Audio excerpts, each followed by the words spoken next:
À quand le premier disque d'or béninois? J'ai poussé ma curiosité ce matin sur Internet et j'ai essayé de chercher si dans l'histoire du Bénin, de la musique béninoise, est-ce qu'il y a eu un artiste du Bénin qui a reçu un disque d'or? Malheureusement, le constat est amer. Aucun artiste béninois n'a été certifié disque d'or dans toute l'histoire de la musique béninoise. Par contre, j'ai lu sur Wikipédia que le roi du zéli rénové, Alekpe Renhou, a reçu une cassette d'or décernée par le bureau béninois du droit d'auteur. C'est à saluer. Et pourquoi, depuis que la digitalisation est entrée dans ce secteur de la musique, aucun artiste béninois n'a pu prendre un disque d'or? C'est parce que nous n'avons pas les plateformes adéquates qu'il faut au pays pour que cela soit possible. Déjà, combien sont les artistes béninois à disposer d'une chaîne YouTube? Quand je parle d'artistes béninois, je parle des figures de proue, des gens qui sont connus et qui font de la bonne musique respectable. Généralement, leurs musiques sont de façon désordonnée mises en ligne sur YouTube par des personnes lambda.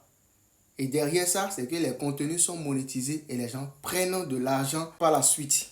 Ça, c'est un autre débat dont je n'aimerais pas parler dans cette vidéo. Alors, comment faire pour qu'un artiste béninois puisse enfin prendre un disque d'or? Dans mes recherches sur Internet, j'ai remarqué que MFS Africa, cette infrastructure de paiement qui permet au réseau GSM en Afrique de pouvoir avoir l'application Mobile Money, son fondateur est un Béninois. Quelle bonne nouvelle! En la personne de Daré Okudju.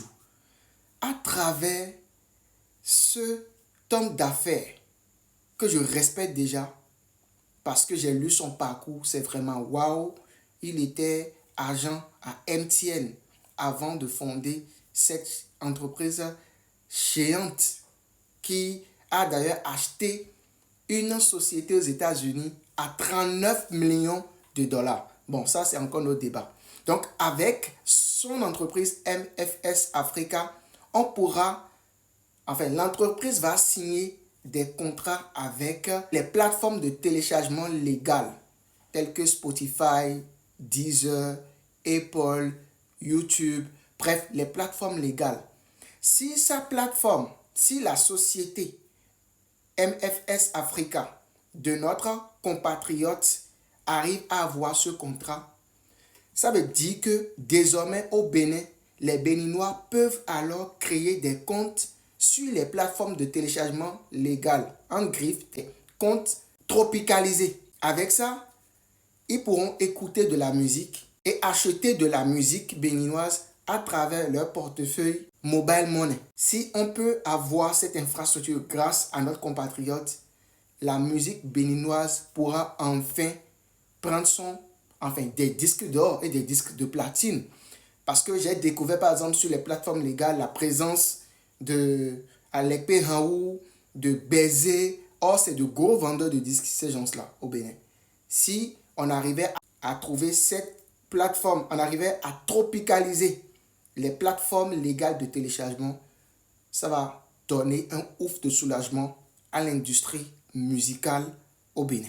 Aussi, en attendant que cette option peut-être ne soit un jour explorée par le promoteur de MFS Africa, comme un accord entre Béninois au pays et de la diaspora, on peut s'entendre à streamer des albums de nos artistes pour que ça devienne disque d'or ou disque de platine.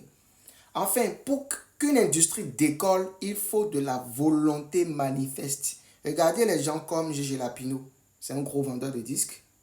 Quelqu'un comme Petit Miguelito, Don Mitok, Sinab, c'est de gros vendeurs de disques. Saboran Danialou. Bon, la liste est exhaustive. Je pense que la chose, à un moment donné, possible si on y met de la volonté.